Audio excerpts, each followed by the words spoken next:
नमस्कार, grand news में आपका स्वागत है। मैं हूं शाहीन और आइए नजर डालते हैं आज की हेडलाइंस पर। 37 सीजी बटालियन द्वारा आयोजित किया गया शिविर। इस प्रशिक्षण शिविर में सेना के अधिकारियों ने दी विभिन्न जानकारियां।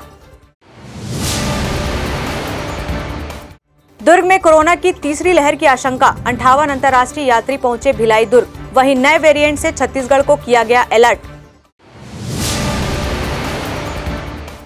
बालोद जिले के माध्यमिक शिक्षा विद्यालय में 4 माह से विद्यार्थियों को गणित में पढ़ाए गए सिर्फ 2 सवाल, जिसे लेकर शाला विकास समिति ने स्कूल में ली बैठक। खैरागढ़ के 20 वार्डों में भाजपा, कांग्रेस एवं जनता कांग्रेस ने दाखिल कराया नामांकन। 59 उम्मीदवारों ने अपना नाम निर्देशन पत्र में किया दाखिल। ग्रैंड न्यूज में अब खबरें विस्तार से। 37 सीजी बटालियन द्वारा 12 दिवसीय शिविर का आयोजन किया जा रहा है। 5 दिसंबर को CATC 8 का दुर्ग में आयोजन किया गया, जहां 37 सीजी बटालियन NCC दुर्ग के वरिष्ठ अधिकारी व सेना के जवानों ने कैंप के दौरान होने वाली विभिन्न गतिविधियों के बारे में जानकारियां दी। कोविड-19 महामारी के नियमों का पालन करते हुए कैंप प्रतिदिन सुबह 8 बजे से शाम 6 बजे तक आयोजित किया जा रहा है। कैंप की शुरुआत PT एवं ड्रिल से की जा रही है। इस कैंप में विभिन्न विषय से संबंधित जानकारी दी जाएगी। 37 सीजी बटालियन NCC दुर्ग के वरिष्ठ अधिकारी व सेना जवानों ने कैंप के दौरान होने वाली विभिन्न गतिविधियों की जानकारी दी है। कैडेट्स को ड्यूटी के प्रति जागरूक करने उनका मनोबल बढ़ाया जाएगा।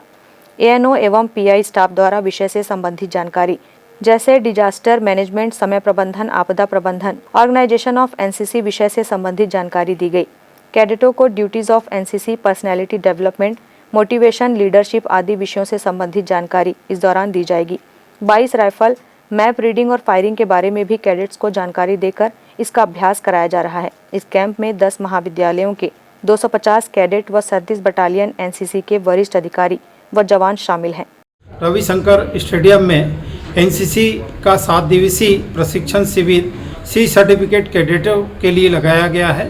इस कैंप का प्रमुख उद्देश्य छात्रों के व्यक्तित्व विकास के लिए करना है और साथ ही उन्हें सैन्य प्रशिक्षण प्रदान करना है। इस शिविर के माध्यम से कैडेटों को सेरेमोनियल ड्रिल सिखाया जा रहा है। साथ ही कैडेटों को वार्षिक प्रशिक्षण शिविर में बघेरा के ग्राउंड में उन्हें राइफल पर गोली लगाना टारगेट पर सिखाया जा रहा है। ग्रैंड न्यूज के लिए अतुल शर्मा की रिपोर्ट। पिछले एक हफ्ते में 58 लोग अंतर्राष्ट्रीय यात्राएं कर दुर्ग पहुंचे, तो वहीं कोरोना वायरस के नए वेरिएंट ओमिक्रॉन को लेकर दुर्ग में तीसरी लहर आने की आशंका बढ़ गई है। जल्द ही इस ओर ध्यान नहीं दिया गया तो पिछली बार की तरह इस बार भी कोरोना का नया वेरिएंट भारत सहित छत्तीसगढ़ में तबाही मचाएगा। पूरे विश्व में कोरोना के नए वेरिएंट मिलने के बाद लगभग दुनिया के सभी देश अलर्ट मोड पर हैं। इसी बीच छत्तीसगढ़ में मिनी इंडिया के नाम से जाना जाने वाला दुर्ग भिलाई में अंतर्राष्ट्रीय यात्रा करने वालों में से 58 लोगों के आने की लिस्ट जिला प्रशासन को मिली हुई है।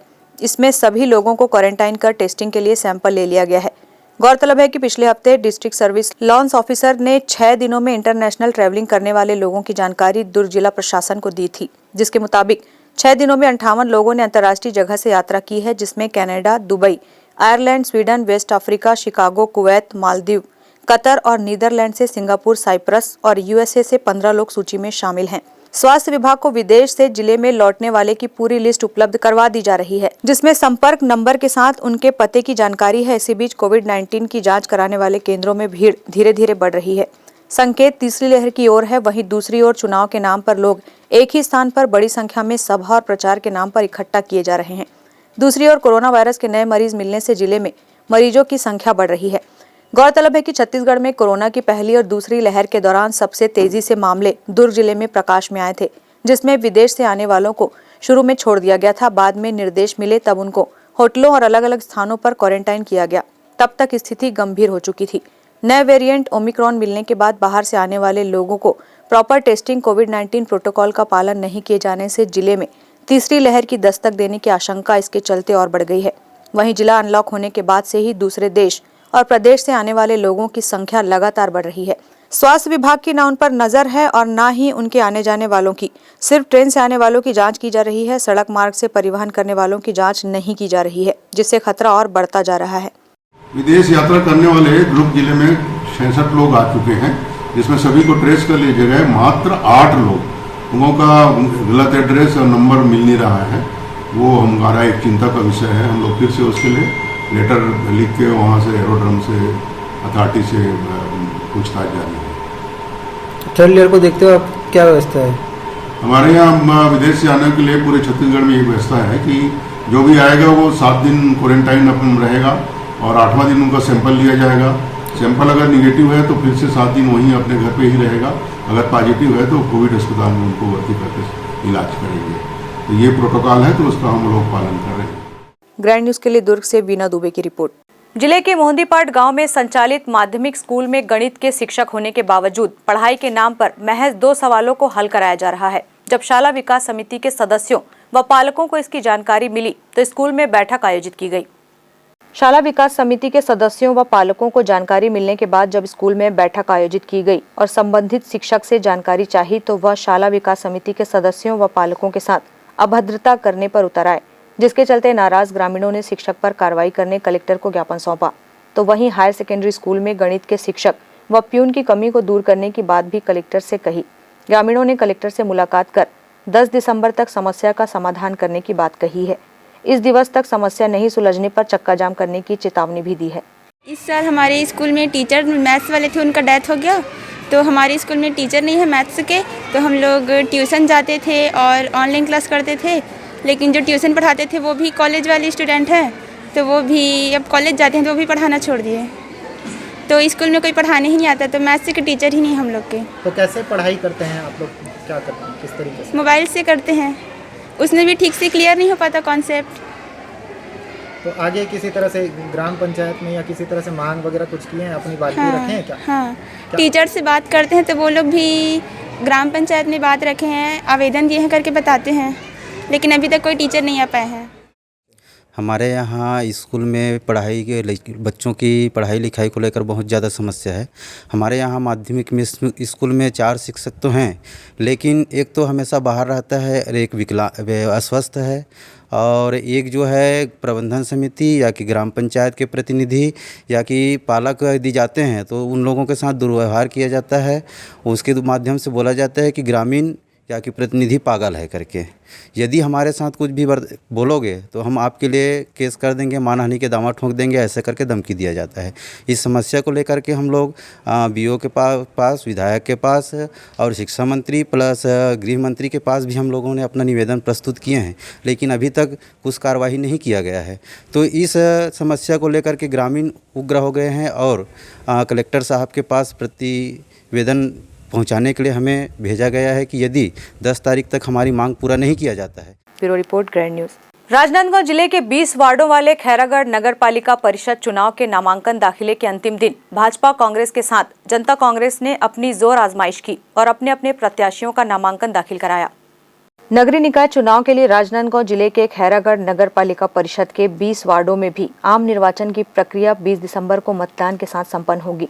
इस चुनावी प्रक्रिया के तहत शुक्रवार को नामांकन दाखिल करने की अंतिम तिथि तक खैरागढ़ नगर पालिका परिषद के 20 वार्डों के लिए 59 उम्मीदवारों ने अपना नाम निर्देशन पत्र दाखिल किया है। भाजपा और कांग्रेस के अधिकृत प्रत्याशी अपने पार्टी के वरिष्ठ नेताओं के साथ गाजे बाजे के साथ नामांकन दाखिल करने पहुंचे, तो वहीं इस चुनावी जंग में जनता कांग्रेस भी जोर आजमाइश करते हुए दिखाई दे रही है और नगर पालिका परिषद के 7 वार्डों से जनता कांग्रेस ने भी अपने प्रत्याशियों को मैदान में उतारने उनका नाम निर्देशन पत्र में दाखिल कराया है। चुनाव प्रक्रिया को लेकर खैरागढ़ के निर्वाचन अधिकारी एसडीएम लोकेश ध्रुव ने कहा कि 27 नवंबर से 3 दिसंबर तक नाम निर्देशन पत्र दाखिले की प्रक्रिया की गई है। वहीं 6 दिसंबर को नाम वापसी की प्रक्रिया होगी। इसके बाद 20 दिसंबर को मतदान और 23 दिसंबर को मतगणना की जाएगी। नगर पालिका निर्वाचन हेतु 24 तारीख को अधिसूचना जारी हुई थी। 27 तारीख से 3 तारीख तक नाम निर्देशन होना था। खैरागढ़ में 20 वार्ड हैं। 20 वार्डों के लिए कुल अभी तक 57 फॉर्म आए हैं। 4 तारीख को इसकी समीक्षा होगी और 6 तारीख को नाम निर्देशन वापसी की तिथि निर्धारित है। उसके अलावा इसमें 20 तारीख को मतदान होना है और 23 तारीख को मतगणना होगी।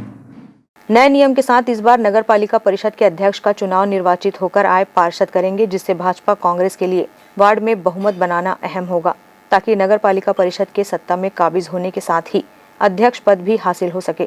यहाँ चुनावी मैदान में भाजपा कांग्रेस के पास कोई बड़ा मुद्दा नहीं है। कांग्रेस इन 3 साल के विकास गाथा को लेकर मैदान में अपने प्रत्याशी उतारी है, तो वहीं भाजपा प्रदेश सरकार के 3 साल की विफलता को जनता के सामने लेकर पहुंचने वाली है। वहीं जनता कांग्रेस भी अपनी जीत के प्रति आश्वस्त दिखाई दे रही है। जनता कांग्रेस छत्तीसगढ़ 7 प्रत्याशी मैदान में उतारे हैं। बीजेपी कांग्रेस को लोग देख लिए हैं। बीजेपी ने 15 वर्षों में सिर्फ भ्रष्टाचार किया है और उनका रिकॉर्ड कांग्रेस ने 3 साल में तोड़ दिया है। और हम लगातार सड़क से लेकर सदन तक लड़ाई लड़ रहे हैं, जनहित के मुद्दों को उठा रहे हैं और कहीं ना कहीं आप देख लो पूरे जिले में जनहित का मामला में सबसे आगे विपक्षी भूमिका जनता कांग्रेस छत्तीसगढ़ जी निभा रही है। हम 7 प्रत्याशी मैदान में उतारे हैं। निश्चित ही 7 प्रत्याशी में जीतेंगे और यहाँ पे सरकार हम लोग बनाएंगे। राजनांदगांव की सियासत में खैरागढ़ अहम स्थान रखता है। यहाँ जातिगत समीकरण के साथ ही भाजपा और कांग्रेसी की भी अच्छी पैठ है। वहीं राज परिवार के दबदबे को भी नकारा नहीं जा सकता। खैरागढ़ के राजा दिवंगत विधायक देवव्रत सिंह यहाँ जनता कांग्रेस के विधायक रहे हैं और जनता कांग्रेस को भी उन्होंने मजबूती से खड़ा किया था। लेकिन उनके निधन के बाद हाल ही में लगभग 150 लोगों ने जनता कांग्रेस का साथ छोड़कर कांग्रेस का हाथ थाम लिया है। Bureau report, grand news. 37 CG battalion NCC Durg के द्वारा 7 दिवसीय आयोजन के 6वें दिन हेमचंद यादव यूनिवर्सिटी के कुलपति कैंप में पहुंचकर कैडेट्स के प्रति जागरूक किया। दुर्ग के पंडित रविशंकर स्टेडियम में 7 दिवसीय इस आयोजन में 37 सीजी बटालियन एनसीसी दुर्ग के बैनर तले कैंप का आयोजन किया जा रहा है, जिसमें कोविड-19 के नियमों का पालन करते हुए कैंप प्रतिदिन सुबह शाम आयोजित किया जाता है। इसी कड़ी में शनिवार को 6वें दिन हेमचंद यादव यूनिवर्सिटी की कुलपति डॉक्टर अरुणा पलटा कैंप पहुंची। कैंप में उपस्थित कैडर्स को मोटिवेशन देकर बेहतर भविष्य के बारे में बताया, साथ ही उन्हें बौद्धिक चर्चा के साथ उनकी दिनचर्या के बारे में भी बताया। इस अवसर पर 37 बटालियन के अधिकारी उपस्थित रहे। हेमचंद यूनिवर्सिटी की कुलपति डॉक्टर अरुणा पलटा ने बताया कि जीवन में कभी भी शॉर्टकट को नहीं अपनाना चाहिए, कड़ी मेहनत कर मंजिल तक पहुंचने का प्रयास करना चाहिए। आज बच्चों का एनसीसी का कैंप लगा हुआ है 37 सीजी बटालियन का, जिसमें कि बी सर्टिफिकेट और सी सर्टिफिकेट के करीब 250 बच्चे यहाँ पर हैं। और मुझे ऐसा लगता है कि इनके दिन भर का जो रूटीन है उसमें कुछ 1-8 घंटे या 2 घंटे का समय बौद्धिक चर्चा का भी होता है। उसमें मोटिवेशनल लेक्चर देने के लिए मुझे आज यहाँ पर बुलाया गया था और मैंने बच्चों से बातचीत की। बच्चे बहुत एनर्जेटिक हैं, बहुत सारे प्रश्न पूछते रहे। मैंने उन्हें जीवन में बताया कि शॉर्टकट से सफलता हासिल ना करें, मेहनत करें, पढ़ लिख कर आगे बढ़ें, डिसिप्लिन में जीवन व्यतीत करें, अच्छा भोजन करें, अपनी अच्छी दिनचर्या रखें, सुबह समय पर उठें, रात को समय पर सोएं और पौष्टिक भोजन लें। और उनको mental health, physical health, spiritual health, इन सभी के बारे में आज उनसे बच्चों से बातचीत हुई है मेरी। वहीं कैंप में मौजूद 10 महाविद्यालय के 250 छात्र मौजूद रहे, जिन्होंने बताया कि कैंप के माध्यम से उन्हें डिसिप्लिन में रहने की शिक्षा दी जा रही है, जो आर्मी के लिए ज़रूरी है। साथ ही राइफल की ट्रेनिंग भी दी जा रही है। सर, ये सी सर्टिफिकेट का कैंप है। इसमें सारे सीनियर अपन सब सीनियर डिवीज़न वाले कैडेट्स हैं। ये मतलब CATC कैंप चल रहा है हम लोग का, कंबाइंड एनुअल ट्रेनिंग कैंप।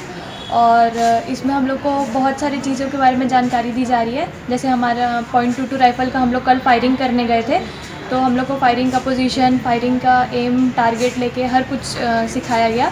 और पहले दिन से हमारे कई सारे गेस्ट लेक्चर्स हो रहे हैं। साइकोलॉजिकल हमारे डॉक्टर सर आए थे। आज मैम आई थी, वाइस चांसलर मैम आई थी। उन्होंने काफ़ी अच्छे से हमारी डेली लाइफ के बारे में, आगे सक्सेस के बारे में, हर कुछ के बारे में हमको बहुत अच्छे से डिटेलिंग दिया है कि हम लाइफ में और आगे कैसे सक्सेस हो सकते हैं। यहाँ हमें डिसिप्लिन सिखाया जाता है, जो कि आर्मी में जिसको जैसे आर्मी ज्वाइन करना है तो उसके लिए वो बहुत ज़रूरी है कि वो डिसिप्लिन में रहे। और हमें सिविलियन से बहुत अलग शो करता है कि हम हर जगह डिसिप्लिन में रहते हैं। जैसे कि आजकल तो ज़रूरी है कि कचरा अगर है तो उसे डस्टबिन में, तो ये सब तो छोटी मोटी चीज़ें हैं। लेकिन अब हर चीज़ें जो होती है कि टर्न आउट हमारा, वो सब है कि यहाँ हमें सिखाया जाता है। पर्सनालिटी डेवलपमेंट होती है, स्पेशली मतलब हमें कैसे डिसिप्लिन रहना है और किस तरीके से टर्न आउट हमारी होनी चाहिए, ये सारी चीज़ें सिखाई जाती हैं। और हमें .22 राइफ़ल के बारे में भी बताया गया है। और जैसे कि किसी कैडेट्स को एक्स्ट्रा इन्फॉर्मेशन चाहिए होता है, जैसे बहुत से लोगों को आर्मी ज्वाइन करना रहता है, तो उसके लिए सर जो हमारे सीओ सर है कर्नल हेमंत दुबे सर, उन्होंने एक स्पेशल क्लास ली थी एसएसबी के लिए, जिसमें उन्होंने बताया था कि एसएसबी आप किस तरीके से ज्वाइन कर सकते हैं, मतलब किस टाइप की वहाँ पे टेस्ट होती है। फिलहाल कैंप के 6वें दिन कुलपति ने बौद्धिक विकास से संबंधित लेक्चर छात्रों को दिए और जीवन में अच्छे गुणों को अपनाकर आगे बढ़ने की सलाह दी। ग्रैंड न्यूज के लिए दुर्ग से वीना दुबे की रिपोर्ट। वक्त है एक ब्रेक का, आप देखते रहिए ग्रैंड न्यूज। मैं जब अपने बालों को कोम करती थी तो मेरे काफ़ी ज़्यादा बाल कोम्बिंग से टूट जाते थे और सीजनल चेंजेस की वजह से डैंड्रफ भी होता था। फैमिली में भी कुछ लोगों को ये प्रॉब्लम थी। तब मुझे मेरी फ्रेंड ने वास्तु गुरुजी हेयर ऑयल सजेस्ट किया, जिसके सिर्फ 2 यूजेस बाद ही मुझे ऐसा लगा जैसे मेरी स्कैल्प क्लीन महसूस हो रही है, और सिर्फ 4 वॉशेस बाद ही मेरी हेयर फॉल और डैंड्रफ की प्रॉब्लम ऑलमोस्ट जड़ से खत्म हो गई। और इस ऑयल की सबसे अच्छी बात यह है कि ये होममेड है, और उससे भी अच्छी बात यह है कि ये वर्क करता है।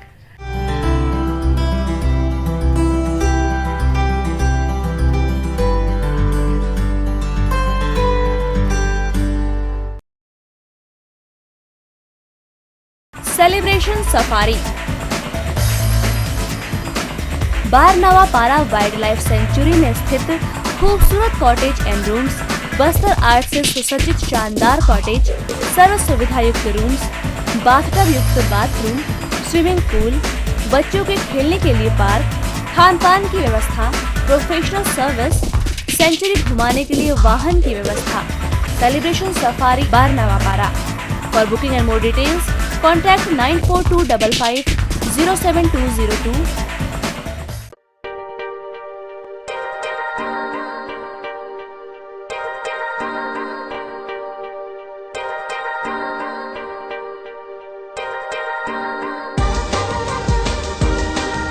Relationships are forever. Out of all loved ones, your children are most precious. One of our biggest dreams is to give our children's marriage the top in luxury and facility.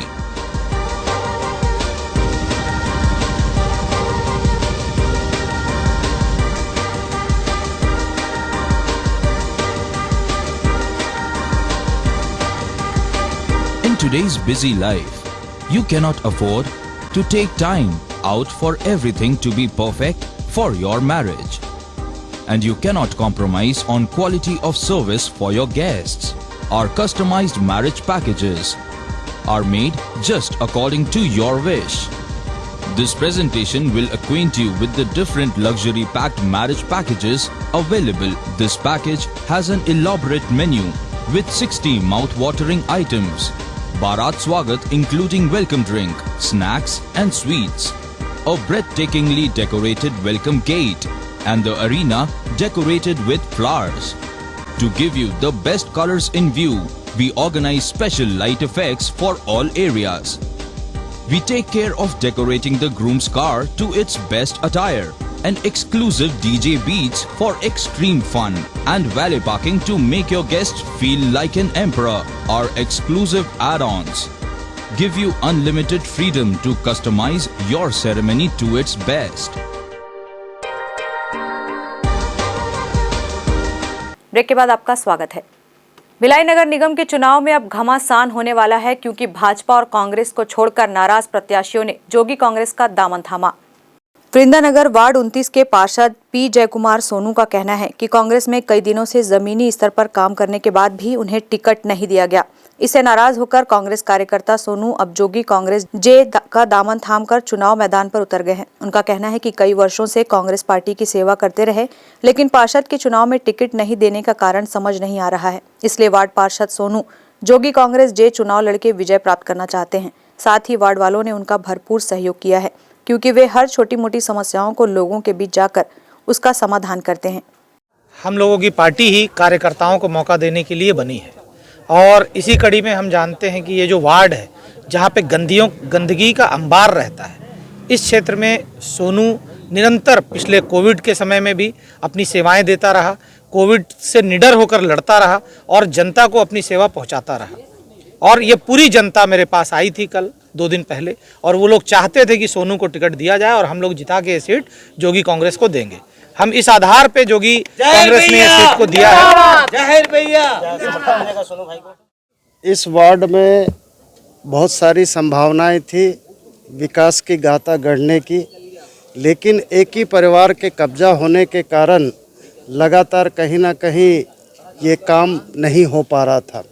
हमारे बीच में एक युवा चेहरा है और युवा चेहरा को पार्टी की ओर से हमने सम्मानपूर्वक उन्हें जिम्मेदारी सौंपी है इस वार्ड का पार्षद प्रत्याशी के रूप में, और लगातार लोगों के बीच में सुख दुख में और किसी भी प्रकार के कार्य में वो लगातार अपने कामों को विगत कई वर्षों से कर रहे हैं। अगर अच्छे युवा का नेतृत्व इस वार्ड को मिलेगा, विकास की गाथा दुगनी तरीके से बढ़ेगी और हम सब लोग इनके साथ हैं।